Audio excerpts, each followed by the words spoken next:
Buenos días. Hoy me toca exponer en el curso de Teología Natural sobre la parábola en el lenguaje religioso, basado en el texto del lenguaje parabólico de Oxford en el marco neopositivista del autor José Sánchez. El doctor José Luis Sánchez Nogales nació en España en 1950 y fue ordenado sacerdote en 1978, falleciendo a los 66 años. Luego, fue un filósofo y teólogo español con amplia trayectoria académica. Ha estudiado, es licenciado en la Facultad de Teología de Granada, doctor de Salamanca y doctor de la Pontificia Universidad de Santo Tomás de Aquino de Roma, ¿no? Ha sido profesor en varias universidades, especialmente en Granada, enseñando temas relacionados a la filosofía de la religión, diálogo interreligioso y pensamiento contemporáneo. Sus escritos abarcan temas como el neopositivismo, la hermenéutica, el lenguaje religioso y otras cuestiones teológicas. Entre todas sus publicaciones destacan Camino del hombre a Dios, La nostalgia del eterno, Cristianismo e Islam, aproximación a una teología de las religiones. Básicamente Sánchez se inscribe en una corriente filosófica que critica el positivismo, ¿no? Donde explora las limitaciones del lenguaje humano para expresar las realidades divinas. Su enfoque al final termina entablando un diálogo, ¿no?, entre la tradición religiosa y el rigor lógico. El tema central de este texto es el desarrollo del lenguaje parabólico en relación con la religión y la teología. El objetivo central del texto es explorar cómo diferentes filósofos de a la izquierda y a la derecha de Oxford han abordado este problema del lenguaje religioso, ¿no? Y qué relevancia tiene todo esto con el uso de parábolas y analogías para hablar de Dios, ¿no? Dios en tanto ente filosófico. Bien, la tesis central de Sánchez es que a pesar de los presupuestos del neopositivismo y también del falsacionismo, el lenguaje religioso no solo sigue siendo significativo, ¿no?, a pesar de todo ello, sino que es necesario para hablar de cuestiones trascendentales. Y aunque los significados religiosos no se ajusten a los criterios de verificación de la lógica, el lenguaje sobre Dios y aunque el lenguaje de Dios pueda ser complejo y pueda ser deficiente, sigue siendo indispensable, ¿no?, para que el hombre pueda expresar su dimensión religiosa. Bien, aquí vemos la estructura del texto que ya está, el mismo José Sánchez lo estructura de esta manera, y vamos a pasar a sintetizar cada uno de estos acápites. Bien, en esta primera parte se describe cómo la filosofía neopositiva, partiendo de su enfoque empírico y su rechazo a la metafísica, invalida las afirmaciones, todo tipo de afirmación sobre Dios y lo trascendente, ¿no?, y las considera carentes totalmente de sentido porque no pueden ser verificadas empíricamente. Sánchez, el autor, contraargumenta todo esto diciendo que la teología, que contiene un lenguaje religioso y metafísico, no puede ser juzgado solo por criterios de verificación, o sea, de falsación, de verdadero o falso, pues es un vehículo para articular ideas que trascienden más allá de lo estrictamente empírico, ¿no?, y que el lenguaje religioso es una forma de expresar verdades profundas sobre la experiencia humana, ¿no? Bien, en esta segunda sección, que se llama el desafío de Flu, Flu, siguiendo el falsacionismo, argumenta que todo tipo de afirmaciones religiosas, tal como Dios existe, pueden ser falsadas y por tanto son vacías de contenido, de todo tipo de contenido cognitivo, no son válidas cognitivamente. Para esto, Flu sostiene que los creyentes tienden a modificar sus creencias frente a la evidencia negativa, lo que hace que dichas creencias se vuelvan inmunes a la refutación y por tanto carentes de sentido desde un punto de vista lógico, ¿no? Para esto él utiliza una parábola, la parábola de los exploradores del jardín, donde dos exploradores van y ven que un jardín está hermosamente arreglado y uno dice, debe haber un jardinero, porque eso no puede ser así de hermoso por sí solo. Y el otro dice, no, no, no hay ningún jardinero. Y luego se acampan y comienzan a ver y no aparece ningún jardinero. Ponen alambres y dice el creyente, no, es que es un jardinero invisible. Y el otro dice, no, no es jardinero. Entonces ponen alambres, ponen un montón de cosas para que no pase, alarmas, y aún así sigue estando arreglado. Y el que no cree dice, pues ves, no hay ningún jardinero. Y el otro dice, no, lo que pasa es que no solo es invisible, sino que puede traspasar cosas y no lo podemos verificar, pero existe. Y siempre está constantemente dando algunos elementos para poder salvaguardar su fe. Este es el punto que ataca Flu, y esta crítica tiene cierta validez, pues obliga a que el lenguaje religioso que el creyente utilice cuestione su capacidad para hacer afirmaciones significativas sobre la realidad y se esfuerce por poder expresar mejor desde la lógica su fe. En este tercer punto tratamos sobre el ala izquierda, pero quisiera hacer primero una pequeña nota, ¿no? En respecto al conocimiento de lo religioso, se suelen clasificar las respuestas en dos tipos de tendencias que vamos a ver aquí. La llamada ala derecha, que defiende que el lenguaje religioso tiene un carácter cognoscitivo, es decir, defiende el carácter cognoscitivo de la fe. Y la llamada ala izquierda, ¿no?, que sostiene que la fe no es conocimiento, sin embargo, contiene otros elementos más relevantes. En esta parte el texto examina cómo ciertos pensadores del ala izquierda, de la escuela de Oxford, tales como Hare, Smart, Allen, han intentado reformular el lenguaje religioso en respuesta al desafío neopositivista.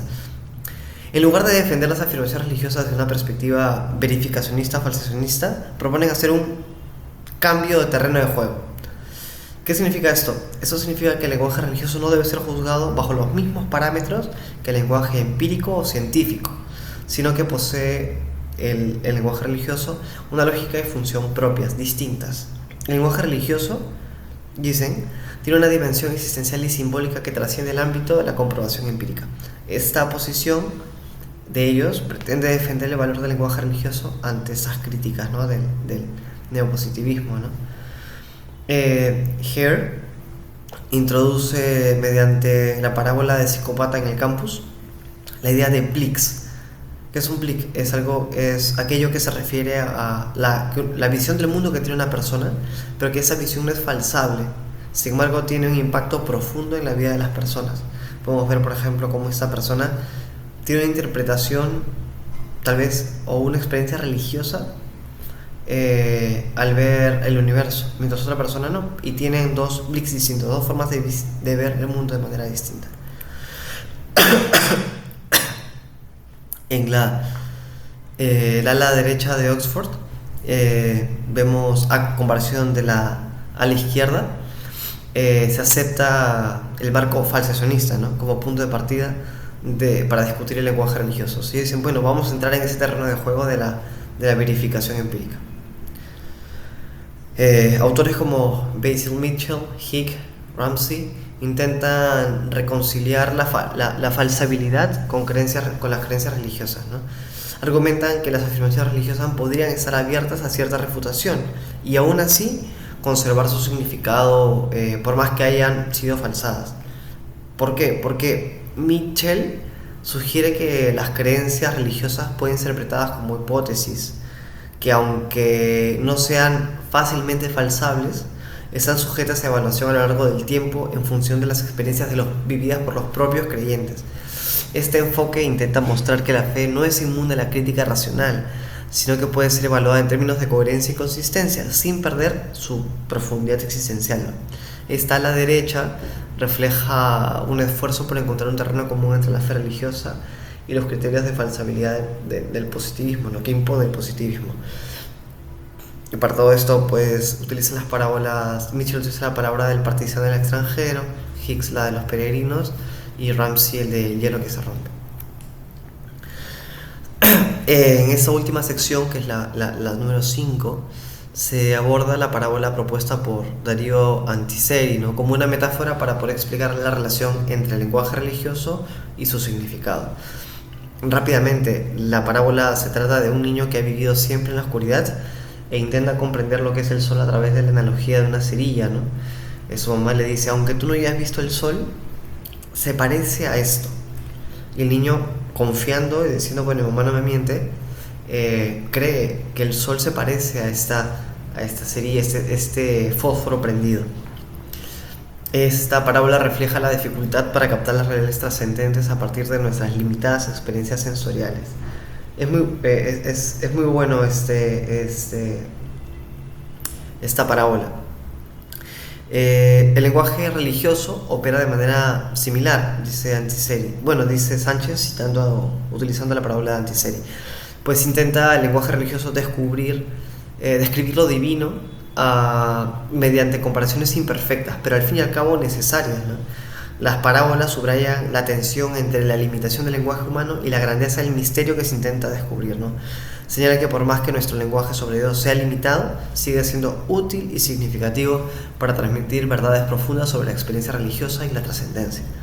Finalmente, Max Horkheim hace una crítica al positivismo, manteniendo que este sistema filosófico no reconoce cuestiones trascendentales que permitan reconocer la diferencia, por ejemplo, de valores entre el bien y el mal, pues no son empíricamente comprobables, no se pueden comprobar y aún así existen. Horkheimer dice que el positivismo no encuentra ninguna instancia que trascienda al hombre, que ponga una neta distinción entre la disposición de ayudar y el afán de lucro, entre la bondad y la crueldad, entre el egoísmo y la abnegación. Muy bien, comenzaré a dar mis valoraciones críticas. La primera es la relevancia temática, ¿no? El tema, que es el estudio del desarrollo del lenguaje parabólico en relación con la religión, la teología, es sumamente relevante, pues es relevante en el contexto contemporáneo, especialmente dentro del campo de la filosofía y del lenguaje, de la filosofía del lenguaje y de la religión, ¿no? Pues este tema tiene luego repercusiones prácticas tanto en la ética, en la política, en la economía, como lo hemos visto, como lo hemos conversado en clase. En un mundo cada vez más secularizado y dominado por enfoques cientificistas, la propuesta de una validez y un significado del lenguaje religioso abre las puertas a un debate necesario sobre cómo las afirmaciones metafísicas y por tanto teológicas pueden tener sentido dentro de la disciplina de la lógica.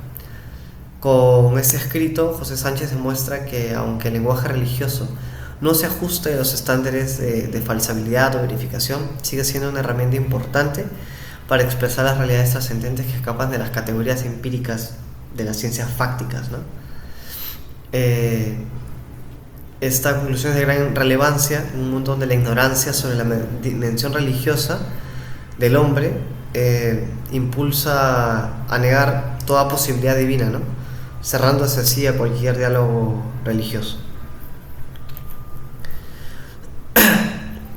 Un gran acierto de Sánchez en esta entrega académica es su capacidad de articular el conflicto entre dos corrientes aparentemente incompatibles, ¿no? El neopositivismo analítico y el lenguaje religioso. El autor destaca la importancia de las parábolas y la analogía como formas de lenguaje que permiten a los creyentes acercarse a los conceptos complejos y trascendentes, como por ejemplo la idea de Dios. La inclusión de la parábola de Antiseri sobre el niño, la cerilla y el sol es un buen ejemplo que expresa cómo el lenguaje puede ser deformado o extendido para cumplir funciones que a primera vista parecían imposibles dentro de una estructura lógica, pragmática, ¿no? Rígida del positivismo. Cabe resaltar la precisión del mismo Antiseri. Antiseri dice: la analogía es el tormento al que se ve sometido el lenguaje, nacido para determinados fines y funciones, para que exprese y funcione con vistas a otros fines. La tercera valoración crítica es sobre las limitaciones de este texto, ¿no?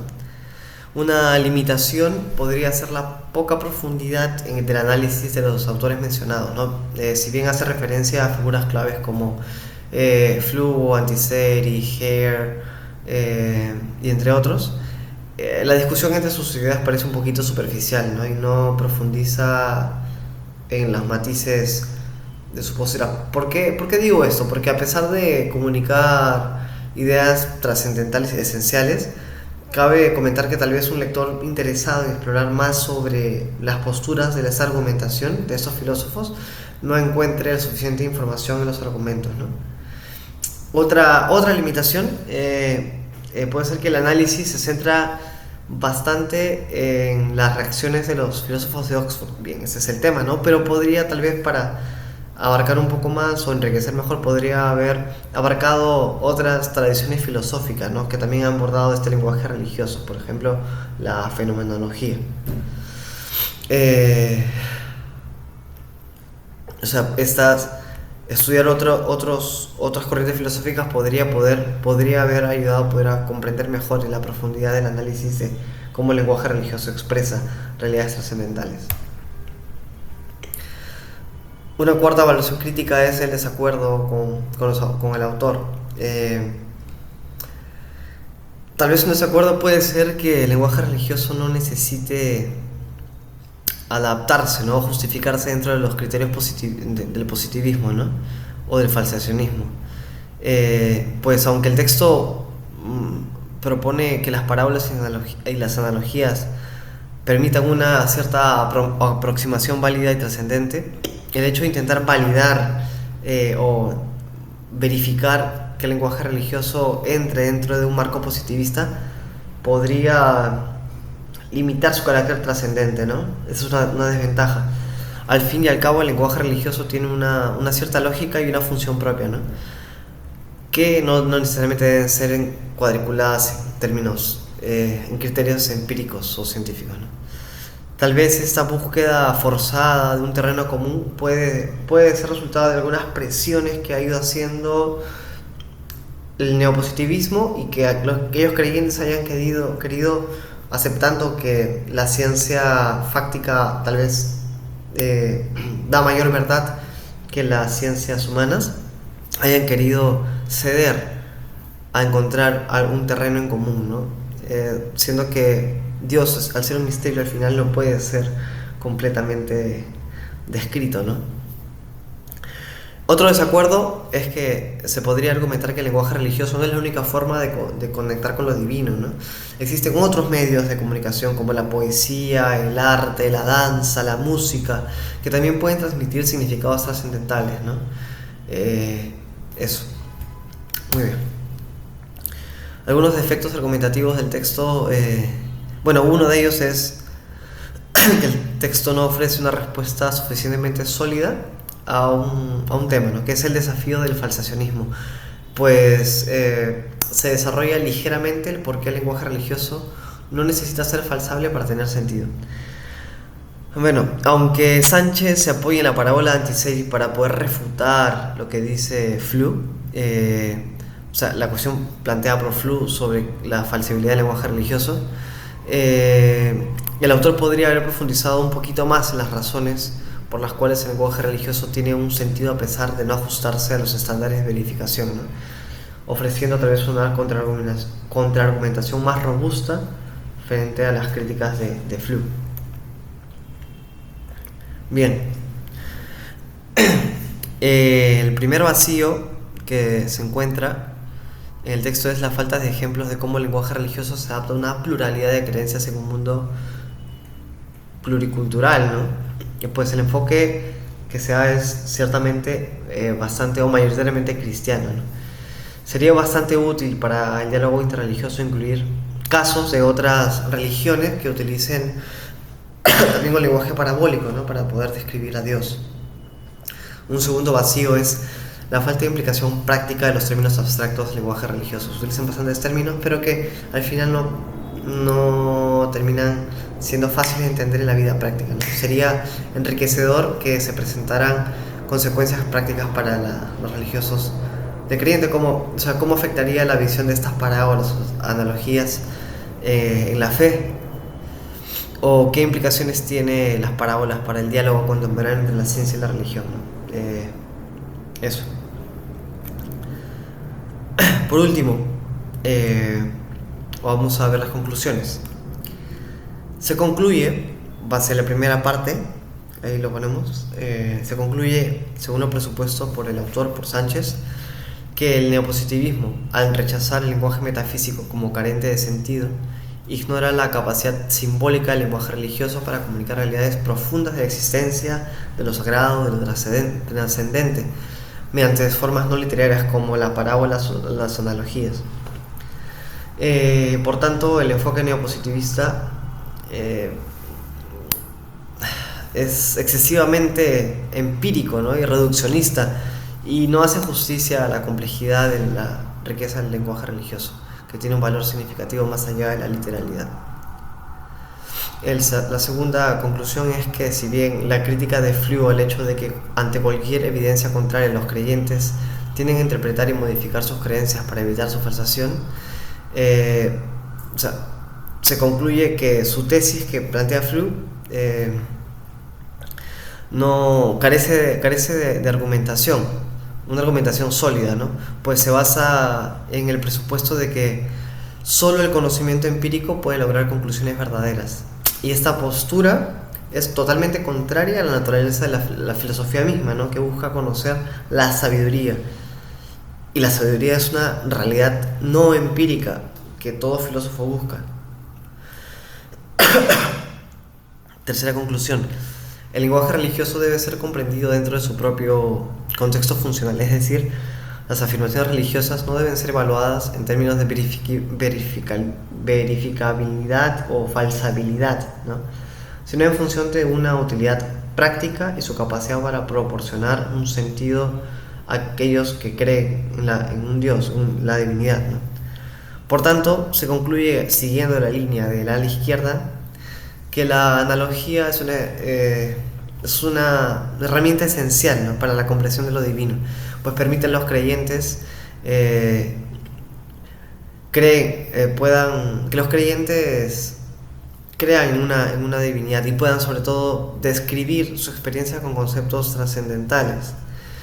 Y aunque los creyentes no sean totalmente conscientes de esta carga conceptual, hacen uso de este valor descriptivo y evocador del lenguaje, ¿no? Bien, además también cabe resaltar que el significado de estas afirmaciones religiosas no se agota en su literalidad, ¿no? Sino que el significado se encuentra más allá, en la interpretación no literal del texto, ¿no? Del texto religioso.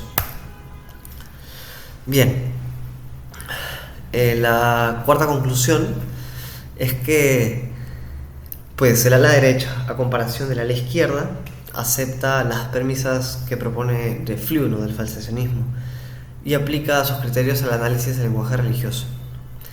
Desde esta perspectiva, desde el ala derecha, las afirmaciones religiosas son significativas solo si pueden ser falsadas o verificables. El autor Sánchez critica esta postura, ¿no? Argumentando que el falsacionismo puede ser útil en el ámbito científico. Su aplicación al lenguaje religioso es limitada y problemática.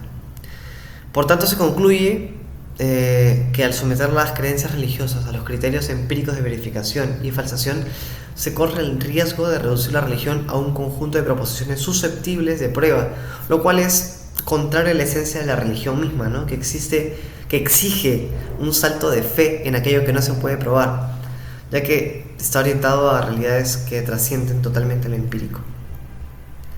Por último, se concluye que José Sánchez, sirviéndose de la parábola de Antiseri, destaca que la analogía es un recurso literario válido para intentar expresar lo inefable en términos comprensibles, ¿no? Aunque no importa que sea de manera imperfecta, pues el misterio, aunque inefable, es en extremo verboso. Por tanto, el lenguaje sobre Dios es irreemplazable, porque el hombre, al esforzarse por describir a Dios, se dará cuenta que las palabras siempre quedarán cortas, y se hace consciente de que es un ser finito frente a la inmensidad de lo que se percibe e intenta describir, ¿no? Bien, algunas preguntas para el diálogo son las siguientes. ¿Cómo podemos reconciliar la necesidad de un lenguaje científico que busca la verificación empírica con la riqueza del lenguaje religioso que busca expresar realidades trascendentales? ¿Qué papel juega la analogía o la parábola en este proceso? Y una segunda pregunta, según lo propuesto por Antiseri, eh, es que nuestras percepciones sobre lo divino son limitadas y a menudo incompletas, ¿no? Lo que conversamos en la conclusión 5. Esta idea podría ser un punto de partida para el diálogo interreligioso. ¿Sería ventajoso o perjudicial para nuestra fe cristiana? Bueno, esas preguntas son las que dejo para el diálogo en clase. Gracias.